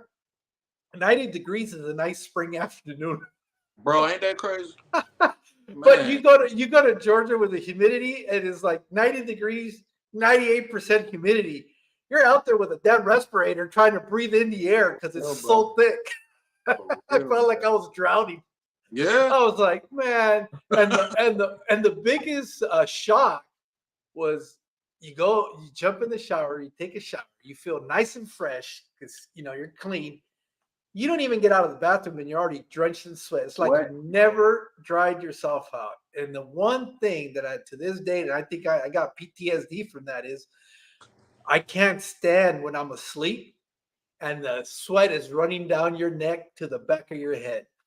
That to me was the worst experience of the entire thing because Yeah. I don't care if I'm sweating when I'm working and I'm doing stuff. I understand that my brain process that I'm doing physical exertion, so Yeah. I'm gonna sweat. But when you're supposed to be sleeping and resting, and you're drenched in sweat, that stuff did not compute with my brain. I'll Like, give any man PTSD, bro. I'm done. I don't. If I never have to, people always say, you guys always kidding about this dry heat and heat is heat is heat. It's like, nah, there's levels. Nah, yeah, There's there's levels. levels to it, bro. When it's supposed to be 80 degrees and the fish are swimming, above your eye line because it's so thick and with humidity and moisture, they're able to breathe in the air. Uh-uh, Yeah, uh-uh. bro. I'm not doing that. It's just I don't understand how everybody is not mad all the time. Seems like that in Florida, boy. I don't know, but and then the other thing that was always a pleasant surprise to me is growing out on the West Coast and you study history and you know the history of the country. And for the longest time, the South was always labeled as, being the racist part of the country. Right. You grow up thinking that. And I have to be honest, when I got out there, I was apprehensive because I thought that was going to be my experience. But fortunately for me, I learned about the Southern hospitality. There you go. And that to me was a game changer for me because I had this serious misconception of what it was like. It might have been like that before. It might be like that today. But my personal experience, I never had any of that. I had the kindest people Yeah. willing to help you. To me, the craziest thing was being given the greeting of the day, just walking down the street. Hey, how you doing, sir? And people you don't even know. And Yeah. it's so freaky because out here in the West Coast, we're not like that. Everybody's Yeah. so busy, so caught up in what they're doing. Everybody's go, go, go, go, go. You don't say hi to anybody. You just put your head down and you keep going where you're going. And to go to that part of the country where everybody's like, hey, how you doing? They don't even know me. I would be like, who are they talking to? And then Yeah. you'd be the only one standing there. So it's like, oh, it's me. Oh, hi. I didn't even know how to behave because that was totally new to me. Yeah. And but it's an experience that I'm happy that I went through it because what you hear and what people say, talking about what you were saying about how they polarize the news and all that stuff. Yeah. Once you get out there in the real world and you interact with people, you find out that a lot of that is a bunch of BS. Yeah. A lot of miscommunication, a lot of misinformation is being put out there, and it's unfortunate. And they always. That's why I quit doing the news. I don't watch the news anymore. Yeah, I can't watch TV, bro. Like I Because just can't. they color everything so they're so polarized. Yeah. There used to be where this country there used to be a medium, and you had a couple of people on either extremes, but for the most part, that's what you knew. And the craziest thing, it's still like that. But if you watch the news, it's a whole other story. It's not that. They're Yeah. trying to make it seem like there is no middle anymore. There is no more normal common sense people, kind people. No, it's either you're over here or you're over here, and that. Yeah. But that's just the media, Right. because once you really don't pay attention to that and you interact with people, you find out that what you're being fed in the media today has got nothing to do with what society is really about. For And real, bro. and again, that is one of the great things about doing this, having this hobby and this community. You get to see a lot of that stuff that you realize that people are no different than you are. I mean, you're in the East Coast, I'm in the West Coast. You are of Spanish descent, but I know I'm a different Spanish descent, and but yet we can still come together and find common ground and exchange information and then have a communication and have a discussion. We're not going to agree on everything because that's impossible. Right. People are different. We have our own beliefs, we have our own philosophies, but we can carry on a conversation like anybody else. Yeah. And once you start having that dialogue, you find out, well, dude's not that different than I am. I had, I might have had this preconceived idea of what he was like because I'm judging him on his exterior appearance. But once you get to know the man, once you get to be able to talk to him, you realize, oh, this guy, I was totally wrong in thinking that he might be this or this and this and that. Yeah. And he is really no different, even though you're younger than I am and all that. At the end of the day, there's a lot of common ground that we have. And that's what I think. That's why I think it's so important that we have dialogue. We got to be able to talk. Everything. I've always been so reluctant about doing text messages and stuff like that because one of the things that I always tell my kids is when you text somebody, you never get content, the context of what you're saying. Yeah, there's no Because emotion behind it, man. yeah, you might be in a certain state of mind when you're saying it, and you think you're saying it in an upbeat. But the person that's receiving that text in that moment, you don't know if maybe they're going through a bad experience or they just got done with an argument. So their headspace is in a different area, and they read that, and they're going to read it based on the emotions that they're feeling right there because they're not seeing how you're saying it, and it could lead to miscommunication. So I always told my kids, if it's something like, hey, dad, I'm home, or hey, I'm going to be late, I don't care. That's fine. But if you're trying to ask me something or you want some more information, call me. Pick up the phone and call me. Don't send me a text because uh, I don't, sometimes you don't even get the sense of urgency in a text either. And it could be something that needs to be addressed immediately. Absolutely. So I always pick up the phone, just give me a call. It's good. It's the same amount of effort as text. It's going to be more effort to try to sit there and write out a complete sentence. Yeah. And to try to tell me something where a call in less than 30 seconds could have been resolved. So I always tell people communications, you get if you're trying to really, if you can help it, just talk to somebody, talk to them because even though I can't see you, I can hear your tone. And through that, I can get a feel for, is he happy? Is he upset? Is he bothered? And those are the things that come across when you hear somebody's voice, especially if you know somebody. If you know somebody, you can, look, your kids, when your kid is upset just by the way he tells you something or he asks something. And you don't even have to be seeing your kid. You just hear the voice and you go, oh, something's up. Yeah. Or you can tell when he's exuberant and excited and happy because it's just in the sound of the voice. A text will never be able to do that. Yeah. But so always one of the things that I always encourage people is just pick up the phone. I mean, pick up the phone. Doesn't it's a habit that we're losing. And a lot of it is because I don't want to deal with it, and it's just easier to just say whatever. Right. But I think that's it's one of those things, one of those practices that we're losing, and we shouldn't lose. I think we should be able to communicate with our words, and use our expressions and our feelings to be able to convey our message. Because unless you guys are both on the same wavelength, a text could be totally misinterpreted.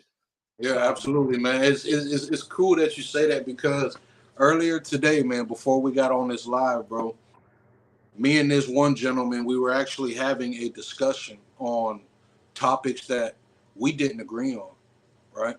And towards the end of the conversation, because it was all through, it was on TikTok, so I don't think it can do like voice notes or something. So towards the end of it, we both were like, all right, listen, we can agree to disagree respectfully. And I even put, hey, bro, I hope you're not mad at me, man. And he was like, oh, no. And we both, at the end of the conversation, was like, yo, bro, this was a good, fun conversation. Man. You know what I'm saying? And that's what I like, man. Even though, listen, we might not agree, on everything. But hey, man, even if it does get on the subject of things we want to get into that we don't agree on, man, we can do it at a level of respect, man. You know what I'm saying? And to end a conversation with someone that you don't agree with respectfully, to where Yeah.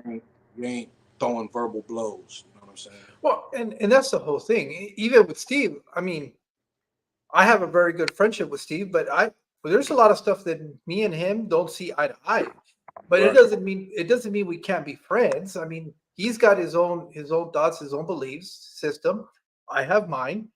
A lot of it, we have a lot of common ground, but on the stuff we don't, we just, like you said, we agree to disagree. We have our own opinions, but it doesn't mean we still can't continue to be friends and interact and hang out and all that stuff. I just, it's so funny that today that's kind of the unusual situation where when I was growing up, that was just common. That was just being a human. I mean, you knew even with your best friend that you weren't going to agree on everything. Uh, as simple as I remember growing up with one of my, my neighborhood friends, we could never agree on wrestlers, who was the best wrestler. We had our own differences on who we thought. I was all on board with the Ultimate Warrior, and he was a Hulk Hogan. Hey, the Ultimate Warrior was that dude, bro. and and we used to have these arguments, but that was fun. That was part of it, and we could never agree. And even to this day, we still give each other crap about that. But and what's so funny nowadays is that as you gotten older and access to media, you get to see behind the curtain, which is that entertainment side of it, and you hear the stories that are going on. You realize it was all part of an act. When you're growing up, you're sold.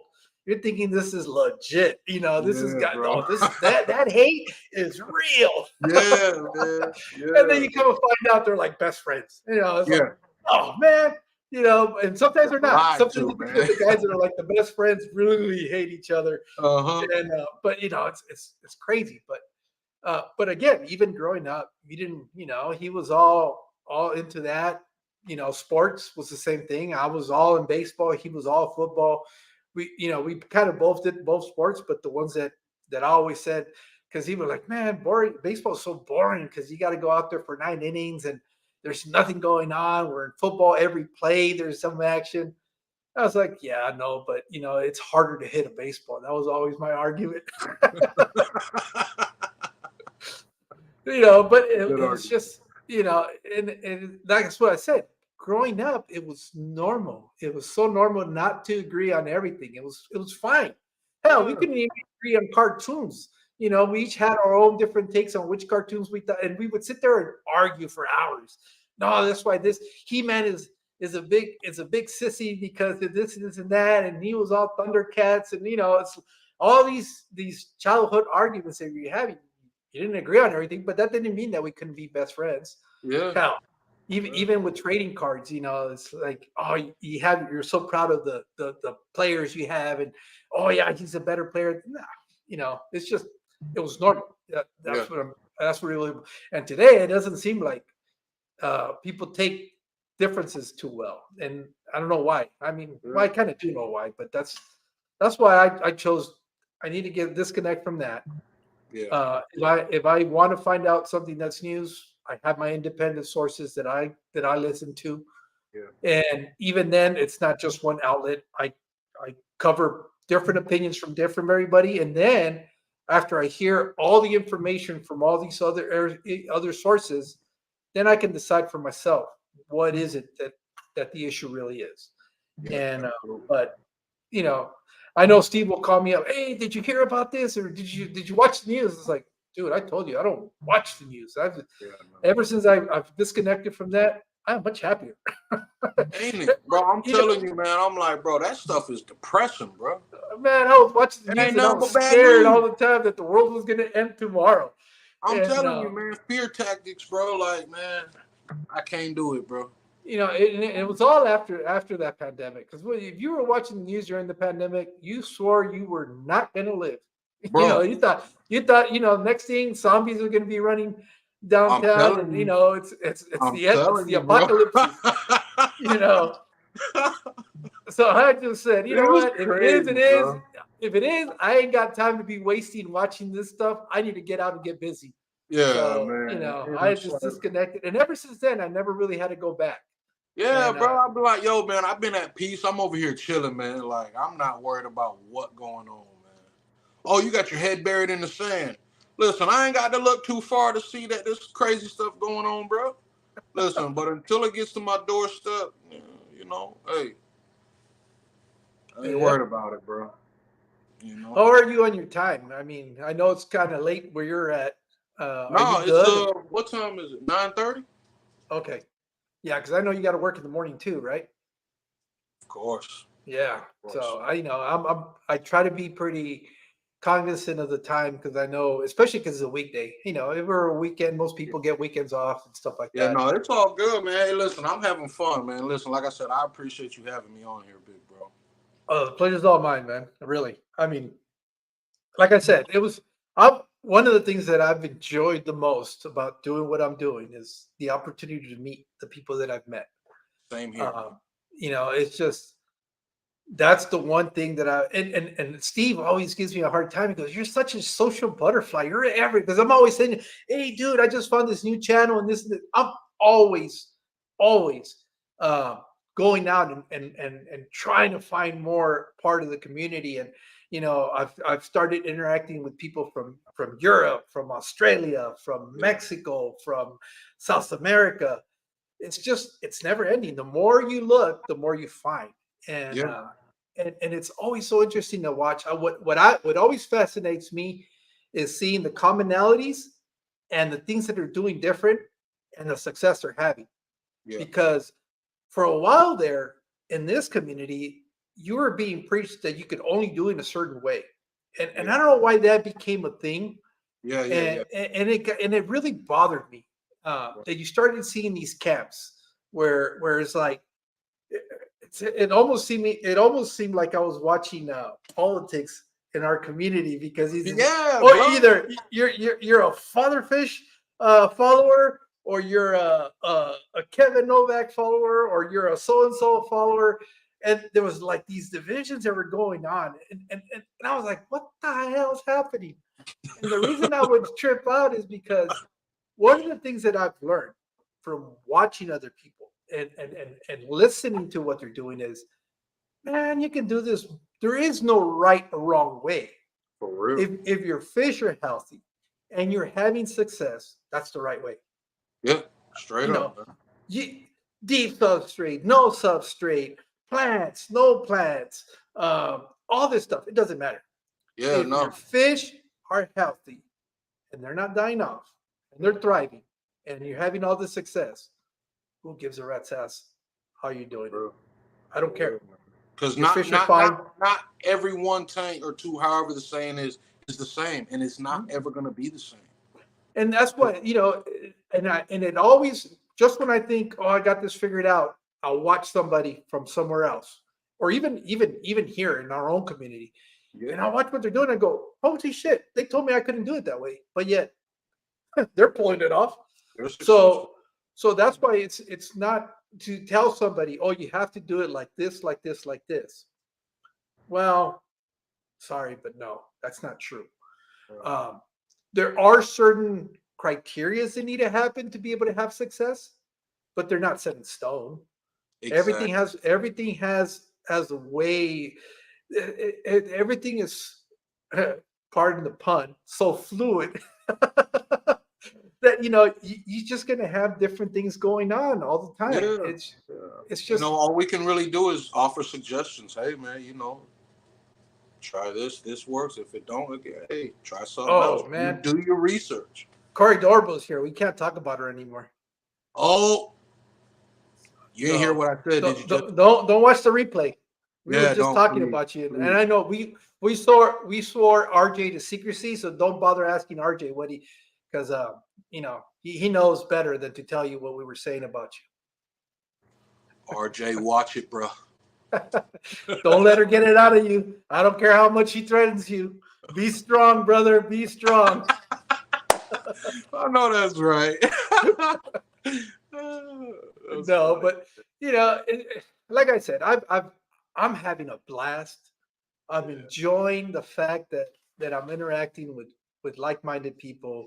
Yeah, me too. I've gotten to meet so many great people. And what the biggest part is, and this is what I tell Steve, is everybody that I've met here, there is a very small chance that I would have gotten that opportunity to meet them, other if it wasn't for this.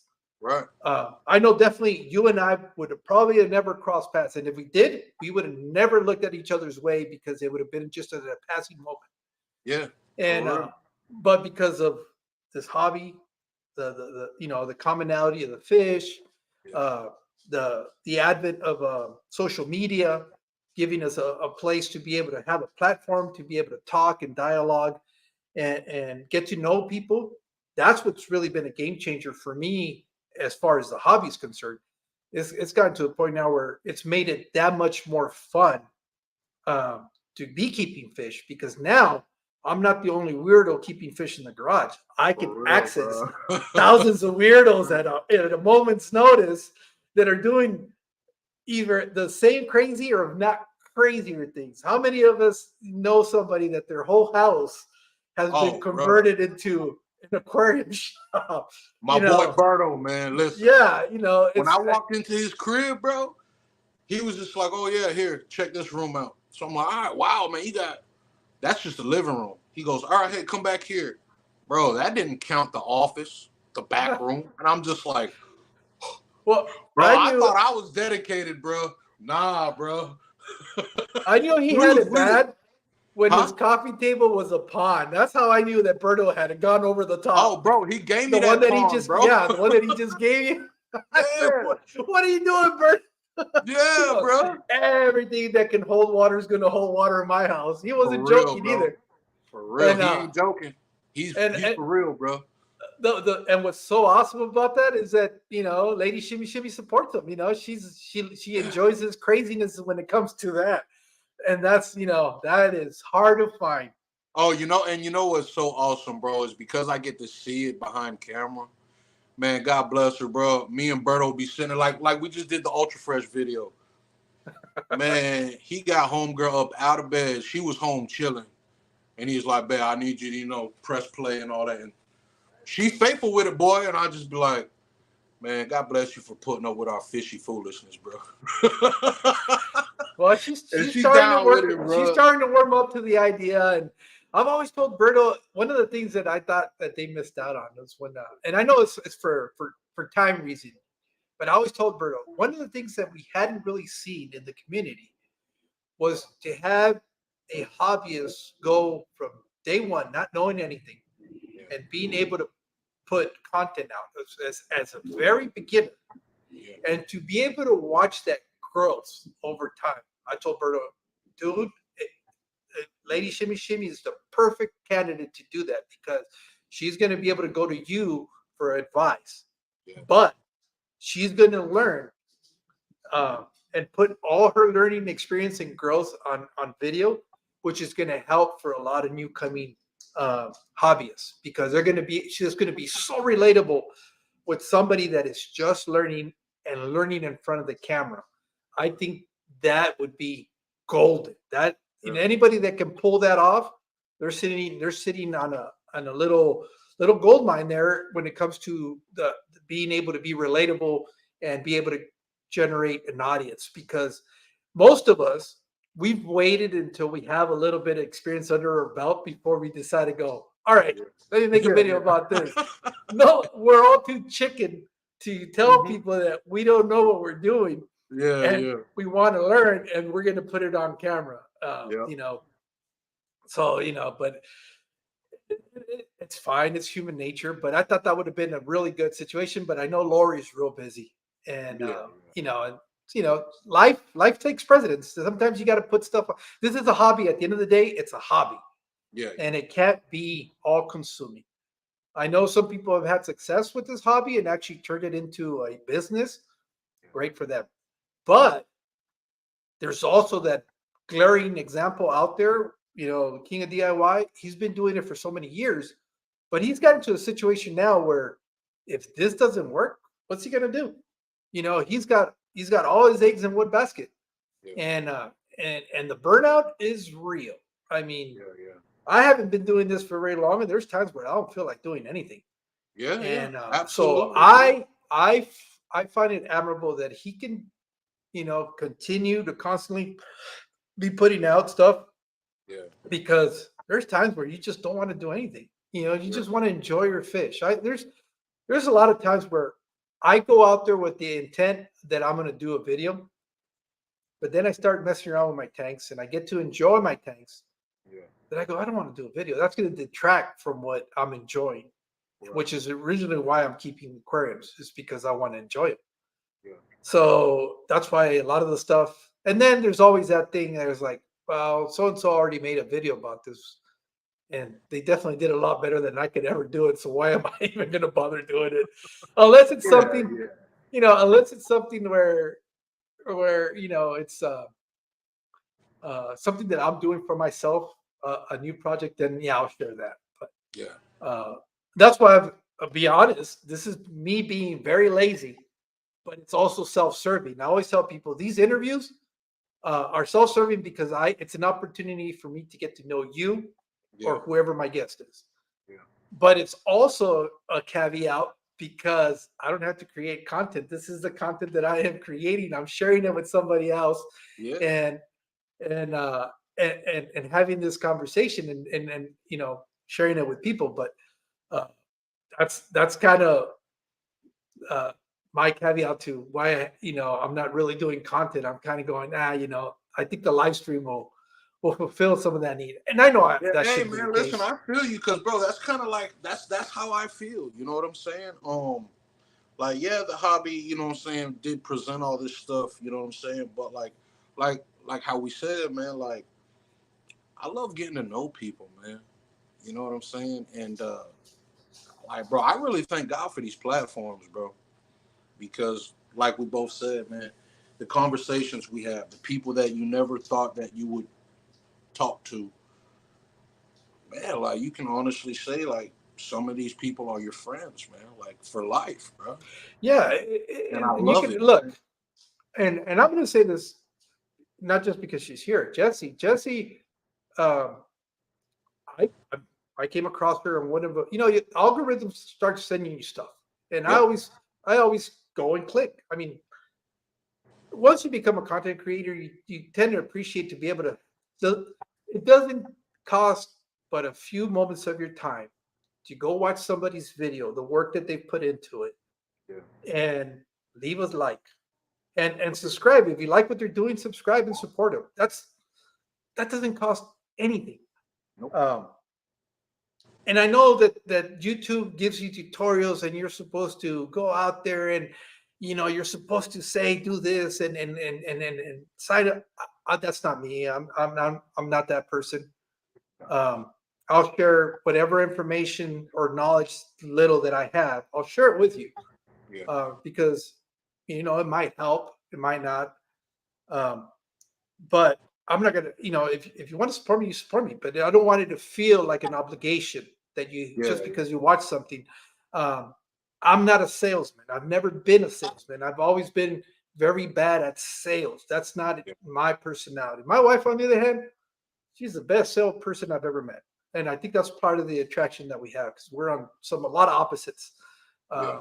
I'm very patient. She's very outgoing. So it's like that whole saying that opposites attract. Yes, they do. Oh And yeah, and between the both of us, we kind of make a happy medium for each other. Sometimes I need to push from her that she has all that energy, and sometimes she needs my calming effect on her, where I'm a little bit more tolerant. I'm a little bit more even keeled. And the older I get, the more I get like that. yeah, I don't let stuff bother me. I mean, and I know I sound like a broken record, but I'm a realist. I know I have lived a wonderful 52 years, but I'm also realist that I might not live another 52 years. So I'm not going to be putting stuff off. I'm not going to uh, neglect myself from enjoying the moments, yeah, from doing the things that I want to do because I'm thinking, oh, I can do that tomorrow, or I can do that tomorrow. Because the reality is, I don't have too many. I've already lived more tomorrows than I'm going to be living in the future. It's just It's human. I mean, it's the reality, and I embrace it. And I never understood when I was younger when people say I'm not afraid of dying, um, because the older I've gotten, that it's inedible. Nobody lives forever. Yep. So it's like they say, it's time to get busy living or get busy dying. So I've of the opinion now that I'm getting busy living. I know I'm that's right. doing, you know, I want to enjoy as much as I can for as long as I can. I know And I'm that's not gonna let petty stuff get the best of me. I'm not gonna let negativity drag me down. Uh, and enjoy the moments. Time is fleeting. I mean, yeah, yeah. And the older you fif- get, man, like bro, 52 years yeah, sounds like a lot, but when you have lived that long, you realize it just went in the blink of an eye. yeah, And and we were just having that conversation the other day with one of the guys that goes, "Shit, the year's almost over. Where did it go?" yeah, And it's that the older you get, the quicker the clock's speeding up because you're going into that yeah, inevitable end. yeah, So it's like, yeah, it is what it is. So yeah, why waste your time? Why waste your energy on shit that doesn't matter? yeah, On man. You know, stuff and that like, doesn't bro, matter, stuff that is not important, stuff that yeah, is so petty that it's like, don't waste your time on that. yeah, There, man. there, it's there It's is not worth it, man. It's not no. worth your peace. You know what I'm saying? Like, bro, see, I'm 36, right? And my granddad, God rest his soul, man, he would tell me, like, I'd come in bitching, complaining about something, man, and he, really? You gonna let that ruin your day? Really? And man, that, bro, I tell you what, the older I've gotten, something so petty, man, I'll just hear his voice. Really? Really? And it's just like, yo, you right, man. You know what? Life's too short, man. And you know what? Life, it really is beautiful, man. I really can't complain. So I'm like, hey, listen, bro. I ain't gonna let this little petty stuff ruin my day. I ain't gonna lose no sleep over nobody, man. Listen, I just ain't gonna do it, you know? Yeah. And hey, I've been cooling, bro. You know Well, what I mean? and that's the whole thing where people I can't relate to people who complain about the struggles they've had in life. And the reason I say that I can't relate is because I wouldn't be who I am today had I not lived those struggles. That's what I'm saying. And I think those struggles, for as bad as they were in its moment, at the end of it, if you come out of it, you're going to come out better for it. That's right. And that to me, I have no regrets. Well, yeah, there's some regrets. I'm not going to Some, lie. There are some regrets. There's some things that I had that I might have done in the past that were just horrendous and yeah, hurt people. yeah, Um, but as, as long as you accept it and you make amends yeah, and you move past that, you learn from it. yeah, Sometimes you're going to trip over the same stone several times until you finally get it together. But yeah. everything that happens, the way I look at it, is for a reason.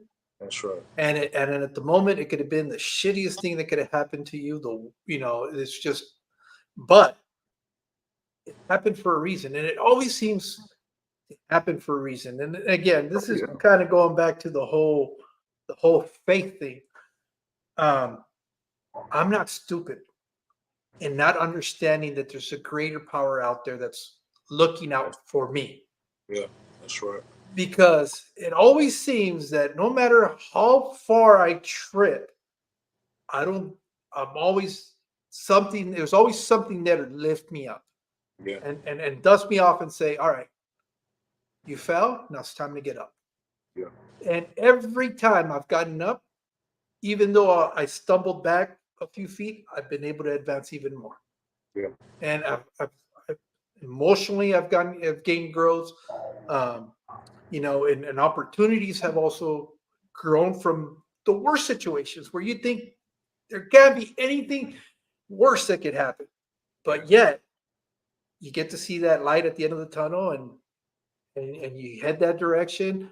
And before you know it, you're up and running and you're sometimes even better off than you were before. So yeah, I wouldn't trade any of my experiences, any of my hardships, any of my failures that's the other thing. Growing up, failing was just part of everything, man. If you didn't fail, you weren't learning. Yeah, you want And to learn, man. and today people are so afraid to fail Yeah, that I think that's why they struggle because they don't know how to deal with that failure. yeah, And failure is just a setback. That's all it is. It's yeah, it's something that's gonna you if you're smart about it, you're gonna learn what caused you to make that mistake, and you're gonna learn not to commit that same mistake and trip over that. yeah. And you're gonna learn that when that presents itself again, you can go back and say, yeah, no, that choice that I made there was what led down this road, so I'm not gonna make that choice anymore. Um, so it's just I Yeah, wouldn't and trade like, anything. bro, there's a verse in the Bible. I think it's either James 1:2 or James 2:1 where it says, "My brothers, consider it joy when you face trials of many kinds, knowing that the testing of your faith produces perseverance." Um, and again, that's part of life, man. And life gonna happen. And again, man, like I thank God, man, all the stuff I had to learn these past couple years from losing everything, right? Having that feeling of not knowing where your wife and your son is going to lay their head at, that is a scary feeling. But being faithful, being humble, because I could have went back to the streets, man. I could have picked up a bag and started selling dope, right? I could have went Hmm. back to the old me, but it was just like, no, man. Okay, what can I learn in this situation, right? And it was so humbling, bro. And that, bro, like, yeah, we have some regrets, but bro, I thank God for all the hard times, bro. Whether it was being drug addicted or even going further back from things that happened to me, being a kid, you know, being who I am today and everything that I've learned, bro, everything that I've gone through, man. Like, bro, I wouldn't take none of that stuff back, man, because it's given, bro. It's taught me so much, bro. It's taught me much about, of course, myself and people, and how we said earlier, like, bro, we're all in common in a lot of ways, bro. You know what I'm saying? And hard times build character, bro, because it's crazy, man. My cousin, February 25th, man, he killed himself, bro. And we had many conversations about life. Like, we went through life together, bro. And it's just crazy, like, bro. I mean, like, I've had my bad days where I'm like, man, I just wish I wasn't here. But I just can't imagine what was going through Nick's mind when he actually decided to put that extension cord on the second floor stairs and do what he did, man. And it's just like, my thing is, bro, and men, there's this fake thing that men ain't supposed to show emotional. Men ain't supposed to show vulnerability and all this other shit. And that's bullshit, man. Listen, God gave me a heart, bro. I got emotions, bro. People go through shit. And I'm like, bro, it's because what God has done to me and what I've experienced in life with some of the stupid things I brought upon myself and what God had brought me out of, bro. It's like, hey man, listen, my whole message has been with people like, hey man, listen, you ain't got to do none of this shit alone. Like, I don't care who you are, I don't care what your background is, I don't care what differences we got. Like, bro, hey, listen, man. Um, there's rainy days, but what comes after the rain, man? The That rainbow. sunshine. Just hold on, bro. Just hold on, man. Hey, listen, seasons come and go, man. You know? And yeah, man, that's why I love this community. I love the fish community. I love preaching. I love people, bro, because hey, man, we all live on this dirt ball, man. And you know what? I don't want to be the one to make it any more uglier than it is. And if I can shed some light on somebody today, hey, that's a mission complete for me, man. You know? Yep, I agree. Yeah, I don't know. It's just I don't know. It's yeah, it's true that most men have the belief that you have to be tough, and that means you're emotionless. And I don't know. I don't think that's always that has been my case. And it's not healthy Um, for you because I was emotionless for a long time, bro. Because I yeah, just I wear my emotions on my sleeve. You'll know if I'm happy. You'll know if I'm upset. You know if I'm pissed. You know if I'm mad yeah, or I'm depressed. Thankfully, there's not a whole lot of depression. Most I think part of it is also um, the attitude you want to deal with stuff. Um, you know, yeah, anybody. Well, no, that's not true. If I were to focus and dwell on the negative stuff, I could see myself always being being down and depressed. down Yeah, and out. yeah, yeah. But it's a choice that I've made. That's Um, it, man. it's a choice that I've made where, yeah, it's gonna bother me at the moment. It's gonna make me feel bad. But is that gonna solve anything? That's kind of what I look at it. Is me feeling like that really gonna bring about a change, Right. or is me doing something about it to fix whatever is making me feel like that? Yeah. Gonna gonna be the solution. So Right. I decide, all right, well, let's do something about it. Not let it kind of. But I know that that is such a different territory for everybody. I mean, everybody is wired different. Everybody um, has different experience. You know, a lot of it is it's just a disorder. Yeah. Um, and I guess I've been blessed that that disorder does not really live with me. Uh, so I it would be very stupid for me to say, oh, and depression, that's not a thing. No, because a lot of people suffer from it. Yeah. It's just, I guess I'm very fortunate that the few times where I felt like that, I've been able to get out of it relatively quick. It's Yeah. not, I mean, compared to what some others people struggle with. And there's no shame in that either. That's not anything you should ever feel bad about. But Right. because, it's part of life. Yeah. Yeah. And Well, again, man, brother Drew, go ahead. no, go ahead. What was you going to say? No, go ahead, bro. That's it. No, I was just going to say, I know it's going to be 2 hours since we've been on here, and I know there's other people streaming tonight. So I've already kind of bumped into some of their time, and I don't want to be rude and do that. Uh, uh, Gotcha. Hopefully, this is not the last time we get to speak, or that you get to be in my channel. You're always going to be Yeah, welcome man. here. I love what you guys are doing with you and Berto and UCA or UAC, UAC. the UAC. Yeah, yeah. Which you guys, I truly enjoy that. I love seeing the friendship that you guys have, Yeah. and the camaraderie that you guys have. So it's nothing but love for you guys, man. Yeah. And Thank you, thank you man. so much for sharing these 2 hours with me. I know who you had just gotten out of work, and to be able to, instead of be with your family, you decided to be here with me, and that for that I am truly grateful. And Yeah. and thank you very much for that. Plus, I think I'm starting to lose my voice. Well, hey, brother George, I thank you, bro. I appreciate you, man. Listen, keep doing what you're doing, bro. I love your energy, man. I love your character, bro. You a good dude, man, and you bring light to the hobby, bro. So I honestly say on behalf of a lot of people, bro, thank you, and we appreciate you, man. Thank you, sir.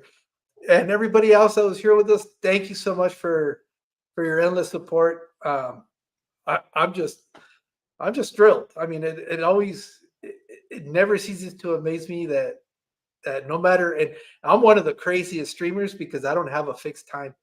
I work rotating schedules, which has kind of been a blessing in disguise because it allows me to bring on people when they're available. If we could coincide on a time, um, sometimes I've done these in the morning, I've done these in the afternoon, and sometimes I'll be able to do them at night. So um, for that, it's just I think it's kind of been one of those blessings in disguise, and I've been very fortunate in that aspect.